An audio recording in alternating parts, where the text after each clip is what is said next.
derecha, nadie conoce acá. Voy perdiendo la esperanza de que se cruce a saludar. Despacito sigo el día, como cuesta caminar, sin amor que me comprenda y sin nadie en que confiar. Voy mirando las baldosas, en un solo bienestar. De repente miro al frente, las paredes parecen hablar. Sigo volando sin pensar, sigue estando ese malestar. Bienvenidos y bienvenidas a un nuevo programa del Resaltador. Bueno, una semana más que ustedes nos acompañan y a mí me acompaña como siempre mi compañero ¿Cómo Nacho estás, Tesano. Maximiliano? Un placer, ya te lo había dicho, que era un placer para mí compartir con vos.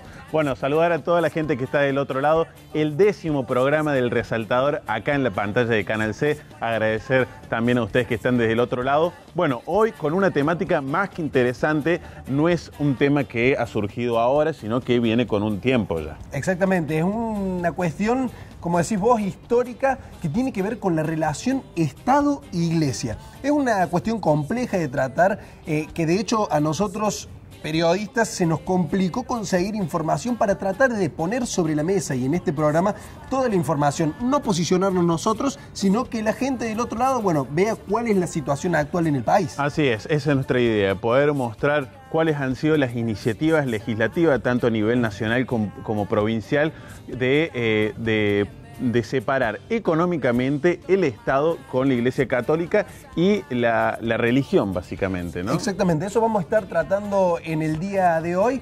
Pero primero que nada, agradecerle nuevamente a la gente de Galería Gremio. Excelente galería. Estamos muy cómodos acá en Barrio Jardín. Una vez más agradecer a la gente.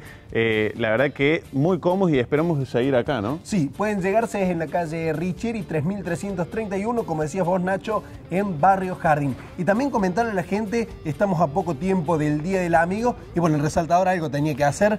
Vamos a tener un sorteo por redes sociales. Pueden entrar a nuestras redes sociales, ahora les decimos, que va a constar de una cena para 8 y el segundo premio sería para 4. Para 4. El segundo premio es una cena para compartir con amigos, con amigas, este espectacular Día del Amigo con un espectacular premio, ¿eh? Exactamente, la comida de Provecho Rock and Food, un local de comidas increíble en el barrio de Alta Córdoba, en la República de Alta Córdoba, como se suele decir.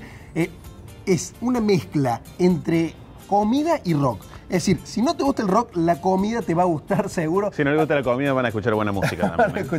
Así que bueno, pueden entrar en las redes sociales, tanto nuestras como de Provecho, y compartir la publicación para participar. Si te parece, vamos a escucharlo, Juan. ¿Cómo no? Escuchamos el primer informe.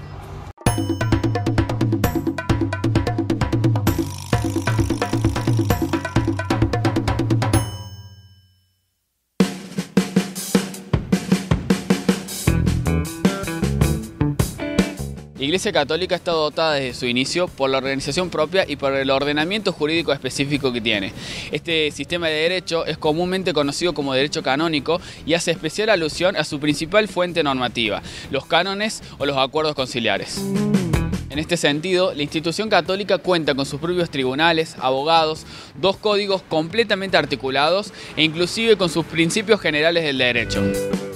Depende qué delito y depende qué situación. Una nulidad matrimonial está referida directamente al sacramento del matrimonio. No hay un delito propiamente civil allí, pero hay que determinar si hubo o no matrimonio en alguna situación que se descubre. Hay 21 causales de nulidad matrimonial y tienen que determinarlo desde el tribunal eclesiástico, pero ahí no hay un delito civil. Cuando hay un delito civil que permite la denuncia por parte de la Iglesia, se acerca el dato, por ejemplo, un robo de algo sagrado. Incluso habitualmente interviene primero la justicia civil y luego la eclesiástica, o se informa de esa situación. Si hubiera algún delito de instancia privada que lo pueden denunciar solo las personas implicadas si son mayores o los tutores si son menores, depende en ese caso de que acerque en Argentina, por lo menos hasta ahora, con las normas procesales que hay, que de hecho son factibles de revisión y algunos están proponiendo revisar, se insta a que sea la persona la que lleve la denuncia al fuero civil, pero no podemos obligar a hacerlo. De acuerdo con la Constitución Nacional firmada en 1853 y los tratados internacionales que fueron incorporados a ella, se establece que nuestro país debe garantizar la libertad de culto y la libertad de conciencia. Es por eso que se considera que Argentina es un Estado laico. Sin embargo, el artículo 2 de la Constitución Nacional Argentina establece que nuestro gobierno federal sostiene el culto católico apostólico romano, artículo al cual adhiere la provincia de Córdoba, otorgándole un tratamiento privilegiado, entre los cuales se encuentran beneficios económicos que están establecidos en la Ley de Presupuesto de la Administración Nacional. Sin preguntar, no me entienden. Todo bien, todo mal, ya no sé qué va a pasar. Excelente el informe de Juan, como siempre. Para hacer un poco de contexto, un poco de historia, contar que, bueno, la Iglesia Católica es la iglesia predominante, por lo menos en el comienzo, cuando se realizó la conquista en nuestras tierras. Las religiones nativas no se tuvieron en cuenta, si bien después se desplegaron muchas religiones, pero como decía, la predominante fue la Iglesia Apostólica Romana en nuestras tierras. Exacto, la Católica Apostólica Romana, como se le llama, que justamente, digo, la primera controversia surge en nuestra Constitución, sancionada en 1853, porque dice, el Estado debe garantizar la libertad de culto. Así es. Pero en su artículo 2, es decir, en uno de sus primeros artículos, habla de el sostenimiento y mantenimiento del culto católico apostólico romano. Es decir, por un lado laico, un Estado laico, y por otro lado una elección de una sola religión. Es por eso que decimos, es una de las primeras controversias que surge. Y después, otra de las cuestiones, otra de las leyes que viene a marcar un poco esta relación, fue sancionada en el año 1966 bajo la dictadura de Onganía, en el que se aprobó lo que se llama un decreto ley, que es el 17.032, que tiene que ver, digamos, lo hizo el Estado argentino directamente con la Santa Sede, como se le dice al Vaticano, que tiene que ver con darle cierta autonomía a la Iglesia en lo que tiene que ver a jurisdicciones, en lo que tiene que ver a autoridades. Es decir, ahí, digamos, se marca lo que en algún momento por allá, por aquellas épocas, llamaban la división del Estado y la Iglesia, pero en realidad algunos dicen no, es dentro del mismo Estado otra separación del Estado.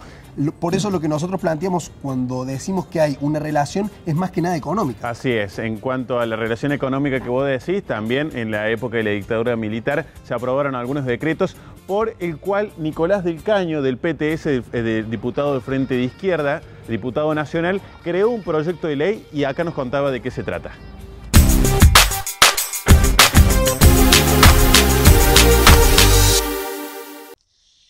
El proyecto que hemos presentado desde el Frente de Izquierda propone y plantea que se deje de financiar a la Iglesia Católica en lo que hace, por ejemplo, a las dietas de los obispos, a jubilaciones de privilegio, a pasajes, a subsidios. ¿Por qué todas y todos tenemos que pagar de nuestro bolsillo este financiamiento mientras trabajadoras y trabajadores por millones están en situación no registrada o en negro, como se le llama, o también están precarizados con salarios muy bajos? Por eso nosotros venimos insistiendo en que se deroguen estos decretos de la última dictadura que estipulan una parte del financiamiento a la Iglesia Católica en función de nuestra perspectiva de fondo, que es que se separe la Iglesia del Estado, es decir, que deje de financiarse a la institución de la Iglesia Católica y al mismo tiempo que esto garantice un Estado verdaderamente laico, donde no se entrometa en temas que hacen a la salud reproductiva, por ejemplo, como es el tema de la oposición permanente a la utilización de métodos anticonceptivos, o en este caso, hoy el debate alrededor de la legalización del aborto, un tema de la salud de las mujeres, un derecho fundamental, en el cual la Iglesia es su principal opositora y lo hace inmiscuyéndose en estos asuntos. Bueno, nuestro planteo apunta en ese sentido a estos decretos de la última dictadura y por eso apostamos a que se discuta, que se debata en el Congreso. En los últimos meses salió a la luz también este financiamiento luego del informe que dio el jefe de gabinete Marcos Peña en el Congreso respondiendo a algunas de las preguntas de las diputadas y los diputados. Y bueno, creemos que tiene que ser derogado en el Congreso Nacional y para eso nuestro proyecto está al servicio de esta pelea, ¿no?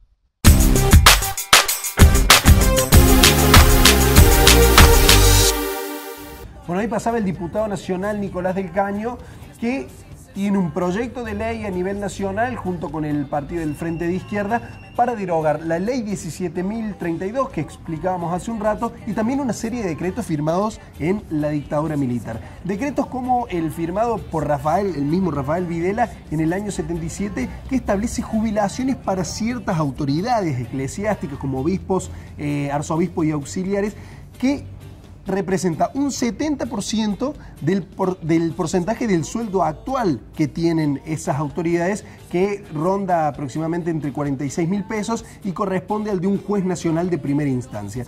Esa ley en el año 2002 fue derogada mediante otra ley, pero finalmente a través de otro decreto del entonces presidente Eduardo Duhalde, sigue vigente lo que son las jubilaciones que algunos llaman de privilegio para ciertas autoridades eclesiásticas. En el año 79, firmado también por Videla, se establece lo que serían los aportes para estas mismas autoridades eclesiásticas, que, como decíamos recién, es del 80% en base a lo que es un sueldo de un juez nacional de primera instancia, que serían unos 46.000 pesos aproximadamente. Así es. Por otro lado, es decir, en esta parte de nuestra historia argentina se aprobaron varios decretos con respecto a la relación del Estado con la Iglesia. Otros de ellos fue en el año 80, que habla de un subsidio para parroquias fronterizas o de zonas desfavorables. No estamos hablando de un sueldo, sino de un subsidio para el párroco que esté a cargo de esa iglesia, y además otro subsidio en cuanto al transporte, es decir, subsidiado todo lo que es vuelos o transporte, tanto a nivel nacional como también internacional para diferentes cargos de la iglesia eclesiástica, de la religión, ¿no? Para tener en cuenta y para poder escuchar también lo que nos decía el obispo auxiliar de Córdoba, Pedro Torres, él habla de que estos decretos en realidad lo que hicieron fue limitar el dinero que entraba desde el Estado, es decir, se achicó a través de estos decretos que se realizaron durante la dictadura militar. Si te parece, Maxi, lo escuchamos para ver qué nos contaba.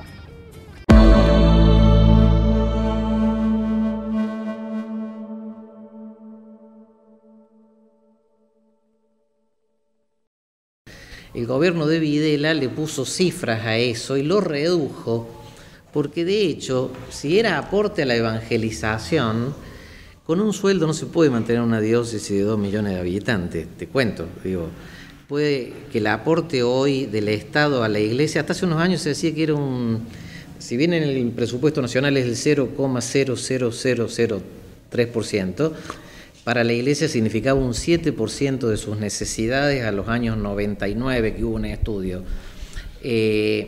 Para una diócesis pequeña, por ejemplo, esa prelatura de Dianfunes, el sueldo de un obispo equivale a mucho aporte.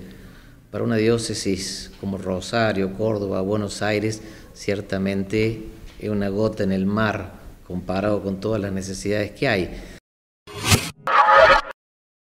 Pero frente a la derecha, un acá, voy perdiendo la esperanza de que se cruce saludar. Bueno, ahí pasaba un pequeño corte y vamos a ir ya mismo a lo que es el segundo informe, que tiene que ver con lo que es el presupuesto nacional y lo que se le destina en el presupuesto nacional a la Iglesia Católica. Es decir, durante mucho tiempo se trató de conocer. Este año Marcos Peña presentó en la Cámara de Diputados la respuesta a una serie de preguntas, cerca de 1.300 preguntas, que entre las cuales estaba del bloque Evolución Radical, algunas preguntas referidas justamente al presupuesto y lo que se le destina a la Iglesia Católica. Así es. Además, Juan, nos vas a estar contando de otro de los beneficios que recibe la Iglesia Católica de nuestro país, no solo la parte económica que se destina en el presupuesto, como contó Marcos Peña, sino también de la exención impositiva que tiene la Iglesia Católica en nuestro país. Si te parece, es momento de escucharlo, Juan.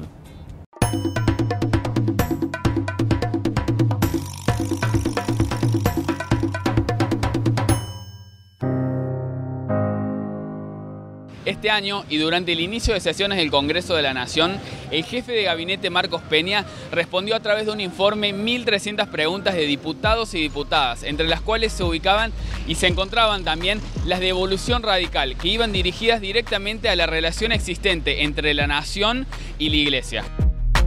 Marcos Peña, ante la consulta por el monto que destina la Nación a la Iglesia Católica, respondió que en el presupuesto 2018, previsto a fines del año pasado, se destinaron 130 millones de pesos a la Iglesia Católica. En realidad no se pagan sueldos. Ese dinero que Marcos Peña se refirió es una asignación que se entrega a la Conferencia Episcopal. Y la Conferencia Episcopal distribuye acorde a si hay obispos eméritos, aunque algunos han renunciado a esa asignación, a si hay eméritos, son jubilados ya, obispos auxiliares o obispos residenciales, y eso es una partecita, en realidad es un tercio más o menos de ese aporte que refirió Marcos Peña, porque otra parte de ese aporte llega a través de la Conferencia Episcopal a las parroquias de frontera. Desde hace muchos años la iglesia es la única presencia en muchas zonas de frontera. Por ejemplo, hay una parroquia en la diócesis de Orán que se entra incluso cruzando a Bolivia y caminando 15 kilómetros cruzando el río. Esa presencia argentina allí recibe un aporte del Estado para ayudar al financiamiento. En manifiesto, no todo eso estaba destinado a sueldos que llamaron de los obispos o asignaciones, que no son sueldos y no hay una relación laboral de dependencia tampoco. En la provincia de Córdoba no existe una partida presupuestaria que sea destinada al culto religioso. Sin embargo, desde la provincia destinan dinero a distintas instituciones religiosas. Financia la educación. Hay algunas escuelas que tienen educación católica, pero lo que la provincia financia es la educación pública y semipública. No es porque hay un sistema de educación de alguna iglesia en particular. No. El trato es hacia todas las instituciones y a la educación en general. Yo siento que el trato de la provincia para con la iglesia es como se trata una institución. Siempre. La iglesia es una institución más. Una institución de mucho renombre porque hay cosas muy positivas que hacen las iglesias en nuestra ciudad y en nuestra provincia. Deberían ver en nuestros barrios mucha tarea que hace la iglesia católica, la iglesia evangélica, la iglesia judía. Realmente tienen cosas interesantes, en lo que es bueno que la provincia conviva con las iglesias en tareas sociales. Digamos directamente no. La provincia se hace cargo en algunos casos cuando declara de patrimonio histórico algún lugar de solventar los gastos e incluso en este momento está financiando algo que era de patrimonio nacional, pero creo que desde 1941 se viene gestionando la restauración, que es el Hospital San Roque. Tanto a nivel nacional como a nivel provincial, la Iglesia Católica cuenta con exenciones impositivas, como son el caso del impuesto a las ganancias, el impuesto inmobiliario y el IVA, beneficio que se extiende a otras entidades religiosas. Bueno, la Iglesia en la República Argentina tiene una particularidad que no se da en otros países, ¿no? Que funciona jurídicamente, de acuerdo a lo que dice nuestra legislación, específicamente el Código Civil y Comercial de la Nación, como un ente a la par del Estado. Bueno, si uno habla a nivel federal, impuesto a las ganancias en lo que tiene que ver por ingresos que se obtengan, que no estén vinculados al ejercicio del credo, sino que tengan que ver con otro tipo de actividades comerciales. Por ejemplo, esta de alquiler de bienes inmuebles deberían estar grabados por este impuesto nacional, impuesto a las ganancias. No están grabados porque hay una exención de tipo subjetiva, es decir, el solo hecho de tener esta condición de ser realizadas estas actividades a través de una iglesia le determina la exención del impuesto a las ganancias. ¿Cuánto significa dentro de la renta pública nacional el costo de esa exención? No lo sabe nadie. Hay algunos valores que se citan por ahí, pero que yo verdaderamente no he podido con un rigor mínimo corroborar. Se habla de 35.000 millones de pesos. Sí se ha... Esto solamente en ganancias. Solamente el impuesto a las ganancias. Hay otros impuestos patrimoniales, por ejemplo, en el orden federal, el impuesto a las ganancias mínima presunta, que acá al tratarse también de una organización que no realiza una actividad productiva, comercial, no está gravada, pero si uno excluyera lo que es la actividad de la iglesia vinculada exclusivamente con el credo y otra que esté fuera de ese credo, si quien fuese el sujeto pasivo de la carga no fuese la iglesia, pagaría también este impuesto patrimonial. No sé, pagarían en algunos supuestos impuestos a los bienes personales, pagarían el IVA. El IVA agrava determinadas actividades que realiza la iglesia y que son actividades económicas que no están vinculadas, vuelvo a decir, con lo que es propiamente la difusión de un credo. El legislador Eduardo Salas, en conjunto con la abogada Soledad Díaz García, integrante del plenario de trabajadoras, presentaron un proyecto de ley en la unicameral cordobesa que busca dejar sin efecto las exenciones impositivas con las que gozan las entidades religiosas a nivel provincial. El objetivo es que nosotros tenemos con este proyecto es poner de manifiesto una verdadera irregularidad. Los cultos religiosos no pagan impuestos, por lo menos la Iglesia Católica seguro, los demás no conocemos, la Iglesia Católica está en el Código Tributario, no pagan impuestos provinciales, aparte de otro tipo de exenciones que tienen a nivel nacional, aparte que le pagan el sueldo a la jerarquía eclesiástica y otra serie de beneficios. Entonces es una verdadera irregularidad porque la religión es una cuestión privada, es decir, hay que proteger la libertad de que cada uno profese la religión que quiera profesar, pero no es un hecho público que corresponda a que sea sostenido. Primero, que Catastro dé a conocer los inmuebles y que la Dirección General de Renta diga todos los impuestos que no se le cobran a las religiones por la ley, por el código, por convenio. Porque no se sabe, es un misterio. Ahora todo el mundo sabe que la iglesia tiene negocios, está metida en la salud, tiene bares, tiene galerías, tiene playas de estacionamiento, que no sé exactamente a nombre de cómo están establecidas, pero todo el mundo lo sabe de palabra. Nosotros queremos verlo. Hay que saber exactamente campos, el inmobiliario urbano, por eso y el rural, por eso le pedimos a Catastro, no lo pagan seguro. Ahora, si tienen negocio, tampoco pagan ingresos brutos. Y tampoco pagan sello, aparte de que no pagan IVA, aparte de que no pagan los impuestos nacionales. Entonces, un problema elemental democrático es que esto no sea así, ¿no es cierto? Entonces, nosotros pedimos el proyecto que en 60 días se dé a conocer. Esto es un secreto.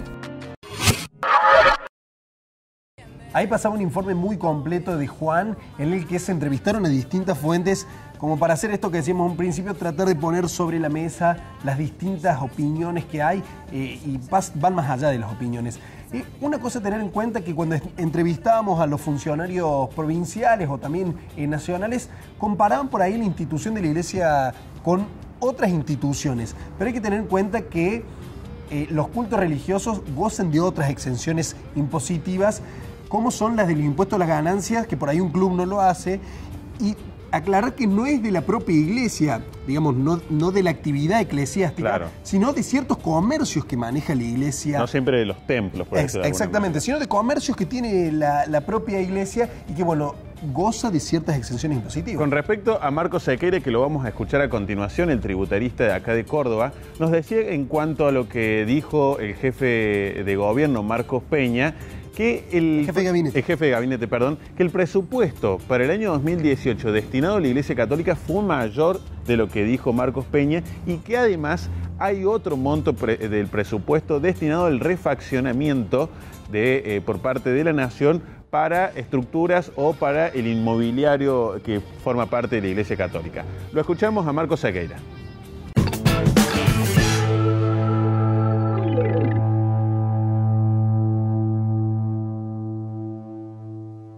Que sí existe a nivel nacional conocimiento, porque se han dado a conocer, valga la redundancia, hace muy poquito tiempo, con la cuestión esta de los sueldos que se pagan y de las jubilaciones y demás. El jefe de gabinete de ministros dio a conocer una cifra de 133 millones de pesos, ¿no? en este concepto. Corroborándolo anoche, el presupuesto del año 2018 no tiene esa cifra, sino que tiene 177 millones de pesos. O sea que eso sería la subvención de este año únicamente en concepto de sueldos. Faltaría lo que son las jubilaciones y demás. Y después, bueno, hay otros datos que uno puede obtener de manera aislada, como 100 millones, cifras importantes, ¿no? Para restitución que figuran en el presupuesto de basílicas, de iglesias. Hay una cifra perdida ahí de 16 millones que también generó toda una polémica con el presidente, porque bueno, el Papa la pidió para una obra en particular y cuando se depositaron los 16 millones, el Papa, por una cuestión política, pidió que se lo devuelvan los 16 millones. Bueno, hay valores importantes.